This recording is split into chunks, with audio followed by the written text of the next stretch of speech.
Hello ખેડૂત મિત્રો, અત્યારે લગભગ મગફળીની અંદર તમારે 20 દિવસ પ્લસ થઈ ચૂકી હશે.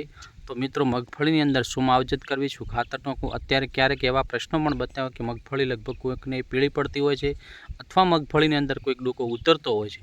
તો આ ડોકો ઉતરતો હોય એમાં શું હોઈ શકે, પીળી પડે એનું શું કારણ હોઈ શકે? મિત્રો, ક્યાંક તત્વોની ઉણપ હોય અથવા સલ્ફરની ઉણપ હોય તો આપ એમોનિયમ સલ્ફેટ વાપરી શકો છો.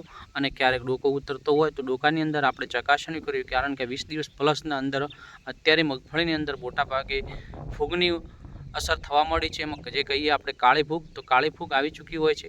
તો મિત્રો, કાળી ફૂગ આવી હોય તો આપણે શું દવા આપવી જોઈએ અને શું ટ્રીટમેન્ટ કરવી જોઈએ, કારણ કે આપણો પાક બચાવી શકીએ.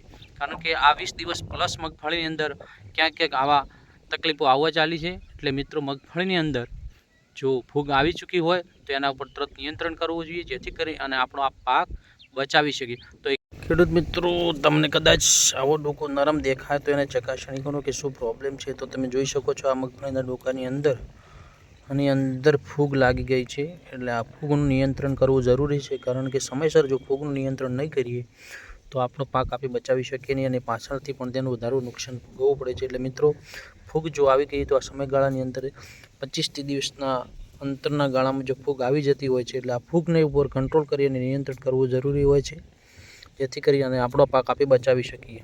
તો આ ફૂગ માટે કઈ દવાનો ઉપયોગ કરવો જોઈએ, ફૂગ માટે શું જરૂરી છે, એ આપણે આગલા વિડીયોની અંદર બતાવીશું.